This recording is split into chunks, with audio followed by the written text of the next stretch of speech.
Hi there. The last thing you want when you're doing landscape photography is to spend all that time going out into the field, having a really great time, taking what you think are some really great photos, but then getting back home or to your hotel, putting those images onto your laptop, blowing them up, and noticing that there's dirt spots either on your sensor or your lens. One of the most fundamental tools for keeping your landscape photography equipment clean are these air blowers. Now, there's loads of different makes and models of this air blower, but in this video, I wanted to tell you about this one, which I really like, and some of the reasons for that. So first of all, this air blower comes with a couple of different nozzles, and you also get this little bag. So the one that's fitted on it now is this shorter one. You can see it's slightly bendy. To change the nozzles, you just unscrew this and then screw on this second nozzle.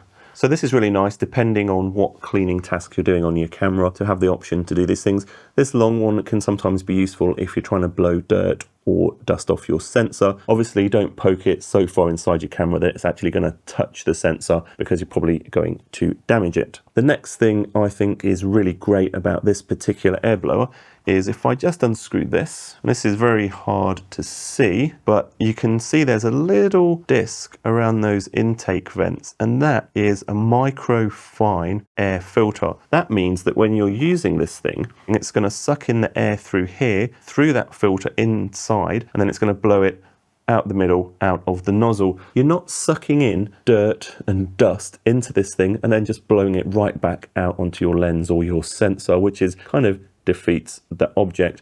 And I think having a filter in an air blower is a little bit of a luxury, but when you think about it, it makes perfect sense, especially when you're trying to blow your sensor in your camera. What's the point in trying to clean your sensor if you're just sucking in dust and blowing it onto your sensor? Makes no sense. This thing also has a really nice, powerful blowing action.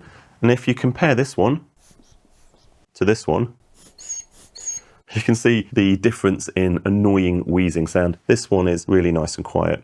Oh, and I should just mention that when you buy this thing, you do also get replacement air filters in the box. The last thing I really like about this thing is, and you might think this is a little bit of a minor detail, but when you put it down, it stands up on the desk. Unlike some air blowers, you put them down and kind of roll all over the place. And the last thing you want is for your cleaning equipment to accidentally roll over and fall on the floor. I'll put a link to this one in the video's description. This one is from VSGO. I really like this, and I recommend you get it if you need a new air blower or you want to upgrade the one you've got. I'm Jason Roberts. Please subscribe. I wish you happy landscapes, and I'll see you in the next one. Bye.